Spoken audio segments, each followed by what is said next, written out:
Jay, kamu bisnis cari apa? Maksudnya Om? Ya kamu bisnis itu cari apa?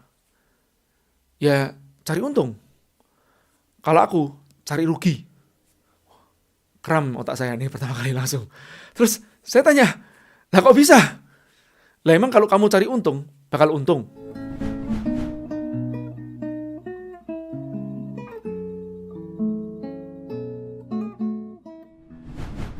Tahun 2007, pertama kali saya menelepon Om Bob. Assalamualaikum Om. Ya, dengan siapa? Dengan Jaya nih Om. Siapa? Jaya Setiabudi Om dari Batam. Ya ada apa ya? Begini Om, ini di samping saya ada Mbak Ita, anak dari Gubernur NTB. Beliau ingin jumpa dengan Om Bob. Apakah Om Bob berkenan? Boleh, boleh. Kapan mau ke sini?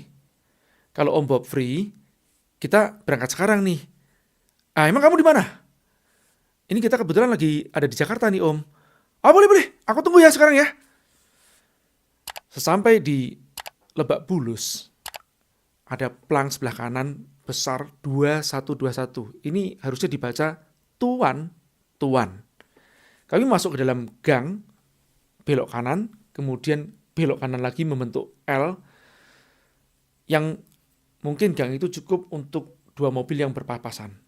Di sebelah kiri kanannya ada rumah-rumah warga, dan di ujung gang tersebut ada pintu besi yang besar tertutup rapat, bertuliskan 2121 atau Tuan Tuan. Kemudian setelah kami bel, dibukalah pintu tersebut, terlihat pemandangan yang asri, dan di balik pohon-pohonan tersebut ada rumah seperti pendopo yang sangat besar sekali. Setelah kita masuk, disambut oleh Om Bob, kita menuju teras yang paling ujung. Disitulah baru terlihat ada lapangan berkuda yang sangat luas. Sebagai catatan, rumah Om Bob ini dan tanahnya itu luasnya kira-kira sekitar 2 hektar. Di bawahnya memang ada lapangan berkuda. Saya beruntung sekali pada saat itu Om Bob nyetirin sendiri, naik mobil Nissan X-Trail untuk pergi ke bawah melihat lapangan berkuda beliau. Jadi Anda bisa bayangkan ya, luasnya seperti apa tanahnya sampai mau ke bawah aja pakai mobil. Kemudian setelah beramah tamah, seperti biasa proses cuci otak dimulai. Jay, kamu bisnis cari apa? Maksudnya Om? Ya kamu bisnis itu cari apa? Ya cari untung. Kalau aku cari rugi. Kram otak saya nih pertama kali langsung. Terus saya tanya, lah kok bisa? Lah emang kalau kamu cari untung, bakal untung?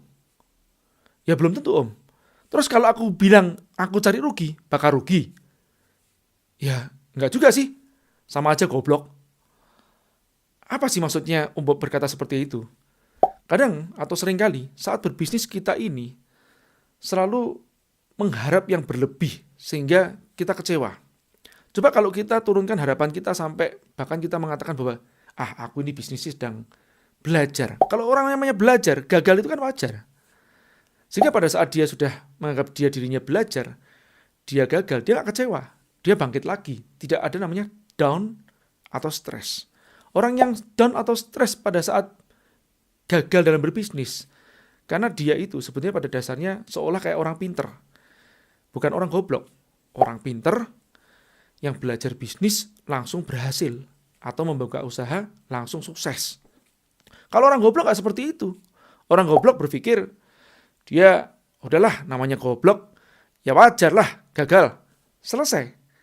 Itu filosofi di balik pertanyaan Om Bob atau percakapan yang sangat simpel itu. Lanjut ya. Terus kemudian Om Bob bincang-bincang dan cuci otak kedua dimulai. Menurutmu, aku punya cita-cita nggak? Oh ya pasti punya dong Om. Nggak punya? Aduh, mulai mikir lagi nih. Dilanjut nih. Menurutmu, aku punya target nggak? Nah ini target yang dimaksud ini target pribadi atau target perusahaan? Ya keduanya. Kalau tadi nggak punya cita-cita, ya nggak punya target pribadi jelas. Tapi gini Om, kalau bisnis nggak punya target, apa mungkin? Apalagi Om punya bisnis yang tidak cuma satu nih, beberapa dan besar-besar. Ada Kemcik, pada satu ada Kemfarm, ada Kemfoods. Nggak mungkin dong kalau nggak punya target bisnisnya. Aku nggak membuat target bisnisku juga. Terus Om Bob melanjutkan, saya diam nih. Terus menurutmu aku buat rencana nggak? Gini Om, kalau nggak punya target jelas nggak punya rencana. Nah cuman itu tadi itu, gimana Om Bob tanpa perencanaan terus bisnisnya bisa gede seperti itu? Gimana Om Bob ngatur timnya Om Bob kalau tidak ada perencanaan sama sekali? Kemudian Om Bob bilang begini, nah, itulah gobloknya kamu. Aku ngumpulin direkturku untuk meeting tahunan. Terus aku tanya sama mereka, apa target-targetmu tahun depan? Mereka buat presentasi. Terus aku tanya, apa rencana-rencanamu untuk mencapai target-target itu? Goblok. Oh paham Om, paham. Ya. Nah inilah percakapan yang akan Anda dengar jika Anda berjumpa dengan Om Bob. Sayangnya beliau sudah meninggal, tapi beliau meninggalkan banyak kesan bagi saya. Bahkan saya sering mengatakan bahwa mentor saya yang paling sangat berkesan adalah Om Bob. Kenapa? Karena ikatan emosional beliau. Bagaimana beliau itu memanusiakan manusia. Itu yang saya lihat sangat kuat sekali dengan Om Bob. Setengah harian bersama Om Bob, saya mendengar kata-kata goblok itu berulang. Seolah saya ini sedang meriset keilmuan saya, kepandaian saya untuk menjadi lebih goblok. Kenapa? Karena Om Bob punya prinsip seperti ini. Orang pintar kebanyakan mikir. Jadinya nggak melangkah-langkah atau nggak action-action. Kalau orang goblok nggak pakai mikir, jadi dia melangkah aja. Baru nanti mikir setelah itu. Orang pintar banyak ide, jadi sering nggak fokus. Dan semuanya mau dipegang, akhirnya berantakan semuanya. Kalau orang goblok cuma punya satu ide. Karena nggak banyak pilihan. Karena dia goblok. Jadi dia fokus di situ hingga berhasil. Kemudian sebelum pulang, saya nodong ke Om Bob. Om, aku seminarin ya di Batam ya. Kan Om kan udah lama nih nggak ke Batam. Nah, terus Om Bob bilang begini. Boleh aja. Udah lama nih gak ke Batam nih. Nah aku dapat ide Om. Ide judul seminar buat Om Bob nih. Apaan tuh? Belajar goblok dari Bob Sadino. Boleh tuh. Aku suka. Itu yang dikatakan oleh Om Bob pada saat saya nyeplos tentang judul belajar tanda petik, sebetulnya tanda petik goblok dari Bob Sadino. Maksudnya goblok tanda petik itu apa sih maknanya? Kenapa saya menuliskannya juga pakai tanda petik?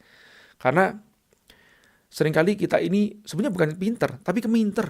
Dalam proses yang kita pinter, kita susah untuk meriset diri kita sebagai orang yang pemula. Kita menjadi seorang yang sudah mahir. Itu yang membuat kita susah untuk melangkah. Kita banyak berandai. Padahal andai itu juga belum tentu terjadi.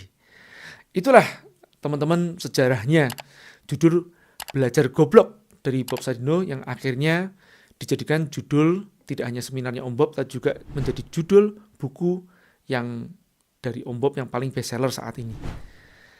Mudah-mudahan bermanfaat.